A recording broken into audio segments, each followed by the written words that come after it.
Are you an agnostic? I say, good. I can live with that, even though I'm a card-carrying, Bible-believing Christian and a preacher. In fact, agnostic thought and life is pretty familiar territory for me. Even though I don't claim residency, I still spend a fair amount of time there. By that I mean, there are a lot of things I don't know. In the things about which I have a working knowledge, my knowledge is certainly not complete. And of those, some of the most important to me are things about which I really know very little, except for those things that really matter to me. And that's what I want to talk with you about for just a couple of minutes, if you'll hear me out. The parts of knowledge that matter deeply to us, that pertain to who we are. You might call it agnostic identity. Hi, this is Dr. Jason Murray for K-Pole and Contact Mission. When I used to say, I'm an agnostic, when I lived in agnostic territory permanently, I can now admit I was saying at least three things about myself. Now, I believed all three statements. I alternated back and forth between them freely, often conflating them, but there were always three distinct ideas. One was, I don't know. The second was, I don't know it all. And the third was, I don't know at all. Well, I now believe that those three statements, even though they are all three agnostic declarations, are really dicta of a different kind. For me, they were. You see, in one, a person admits a degree of ignorance in general. In the next, that his or her knowledge is partial. And that last one is actually a declaration that I lack, for all intents and purposes, any real knowledge whatsoever. Based on my own years being an agnostic, I now believe a person can be agnostic in any or all of these senses without being dishonest or disingenuous. But it does help to be aware of and even somewhat in charge of which of the three you mean to claim as part of who you are. Agnostic David Foster Wallace pokes fun at all knowledge claims when he asks this question: what do you get when you cross an agnostic, an insomniac, and a dyslexic?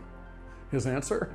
A guy who's up all night worrying about whether there's a dog. Now think about why that's funny. No one is really agnostic about dogs, not even dyslexics and not even late at night. Yet none of us can be as certain about, say, higher metaphysics as we are about our favorite pets. So this joke trades on the same side of the table as, for example, Bertrand Russell when he said, I am agnostic because I do not think there's a cohesive argument by which one can prove there is no God. And of course, for him, the reverse is also true. There's no proof for God either. From my way station in agnostic territory, I think Russell is right. We can't positively prove God's existence by cohesive argument, let alone that God is a person or a certain kind of person, still less a certain person who has said and done certain things, and least of all that God will certainly do certain things. So, by the benign pronouncements of men like Wallace and Russell, we should all be agnostics. We should all let the lack of metaphysical knowledge settle certain identity issues for us. We should be content, for example, as a mere humanist instead of, say, a Christian. Now, if I have fairly described your version of agnosticism, you may be surprised to hear that I actually agree with you quite a bit, especially as regards humanism per se, but even as it pertains to knowledge, especially in the abstract. Now wait, if we agree, which of the three agnostic declarations are we using? If we say, we don't really know God, you and I might agree as long as we're admitting our ignorance. If we say we don't know it all about God, then you and I agree yet again. But if we say we don't know about God at all, well, now there we need to be very careful what we mean. If by no, quote unquote, you mean deduce conclusively through proof towards certainty, we still agree. In that sense, neither of us really knows God at all. But that's not what we mean by know in real life, is it? In real life, we know much about which we are both partly ignorant, partly informed, and at least in some respects, practically certain. Most of those items of knowledge are simply not in the realm of the abstract. We experience them as real, so we accept a recipe of, say, 5 parts ignorance and 4 parts knowledge that any, for example, married man fully admits when he says, "I'll never understand women." Ironically, that's one of the most knowledgeable statements about wives that any husband could ever make. So the question is, what belongs in this working agnostic certainty and what doesn't? I know certain things about my wife because she's become part of the fabric of my world and therefore part of me. So if I said I was agnostic about her, I would be correct, but I would not be fully forthcoming if that were all I said. Or what about my pets? Let's poke fun at David Foster Wallace for just a minute longer with another joke. When Peter Sellers' famous Inspector Clouseau character approached a man once who was holding a dog and asked him with his faux French accent, "Does your dog bite?" He's told, "No." Whereupon the inspector reaches out to pet the dog and is promptly bitten. Well, the man answers Clouseau's indignation by telling him, "That's not my dog." Well, it's the same when dealing with knowledge. It's best not to just ask our questions, but to ask, whose dog? Whose God? So if it's Wallace's or Russell's abstract God about whom you're agnostic, we probably have no disagreement. Like Sellers' erstwhile dog bite victim, they may have been bitten by somebody, but it wasn't my God. The God that I know differently than Russell or Wallace, you see, is not abstractable. He is not perhaps deducible, but I found crucial knowledge about him to be discoverable. Now, it may be funny I chose that word. Crucial means of or at a crux or cross.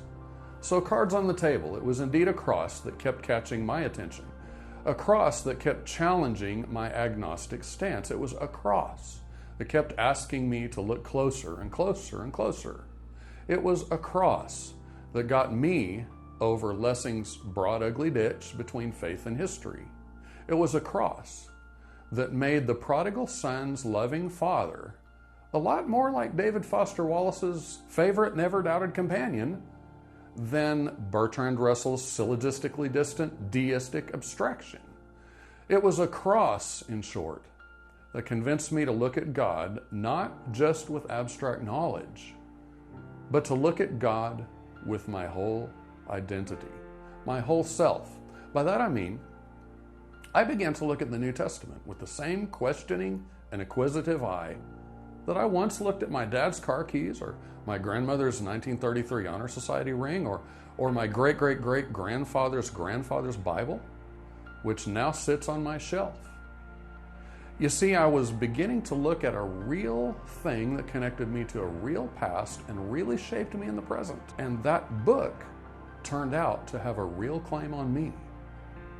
That witness of the 12 apostles in the New Testament pointed me to the cross, and the closer I looked, I found it described both God and me as former enemies, as metaphysically disparate and largely unprovable, yet as it turns out, fairly existentially actual beings, God and me, with mutually hostile tendencies, but also incredible relationship potential. So the cross and the record of the cross can be partly known, it can be crucially known, and it can be deeply known, and that knowledge points to things, to people, and to a person. Well, doctrinaire agnostics must, I suppose, forever remain in some doubt, but not total doubt. I don't think you need to be a 3-point agnostic. It's okay to be a 2-pointer. So me, I'm generally ignorant about God. I don't know it all about Him, but through the apostolic record of the cross in the New Testament, I have come to know through personal discovery of certain very few, very important things. As truly as I know my mysterious and ever captivating wife, Karen, and I know those things even better than I know my own odd and mysterious little dog, Coco, who, like the God I know through the cross of Christ, doesn't bite after all. So this Christian doesn't actually know much. I actually probably know less than some agnostics claim to know. And that's why I'm not barred from agnostic territory. But it is true, I don't claim to live there anymore. This is Dr. Jason Murray for KPOL and Contact Mission.